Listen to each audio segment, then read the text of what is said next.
নকল নবিশ দাবি আদায় পরিষদের আজকে আমরা ৪৬ দিন যাবৎ এই জাতীয় প্রেস ক্লাবের সামনে অবস্থান কর্মসূচি এবং অবরোধ অনুষ্ঠানের পরে রাষ্ট্রীয়ভাবে আমাদেরকে অনশন ভাঙায়ে আমাদেরকে জুস খাওয়ায়ে ১৪ দিনের কর্মসূচি দিয়ে ১৪ দিনের প্রতিবেদন দেওয়ার কথা ছিল আমাদেরকে, আমরা আজও পাইনি।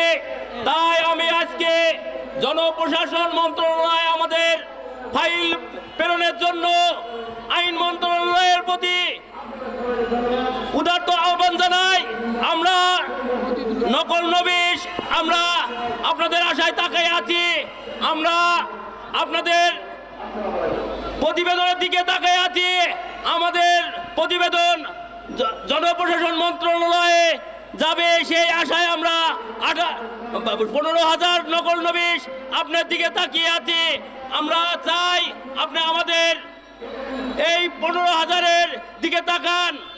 আমাদের যতক্ষণ পর্যন্ত আমরা জনপ্রশাসন এবং অর্থ মন্ত্রণালয় আমাদের ফাইল না যাবে, না পাশ হবে, আমরা সারা বাংলাদেশের ৫১৬টি সাব রেজিস্ট্রি অফিসের নকল নবিশ আমরা ঘরে ফিরবো না। এরপরে আমরা আরো বলতে চাই, আমরা আমাদের কিছু নামধারী নকল নবিশ আছে, ফেসবুকে দেখা যায়। আমি বলতে চাই, আপনি নামধারী ফেসবুকে চালান, আপনি প্রকাশ্যে আসেন। আপনি যদি নকল নবিশ হয়ে থাকেন তাহলে ফেসবুকে এলোমেলো লেখা লিখতে পারেন না। তাই আমি বলতে চাই, আপনারা এইসব বন্ধ করেন। কোনো নকল নবিশ আপনি এলোমেলো লিখতে পারে না, কারণ লেখার কথা না। তাই বলতে চাই, দালালি করবেন না আমাদের খেটে খাওয়া মানুষের পারে।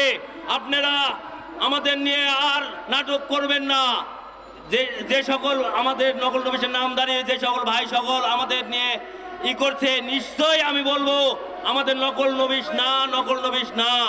তাই বলতে চাই, আপনারা আমাদের নকল নবিশদেরকে নিয়ে যেটা যাই করছেন, আমরা নকল নবিশরা এসব করছে না, ফেসবুকে এলোমেলো লেখা লিখছে না।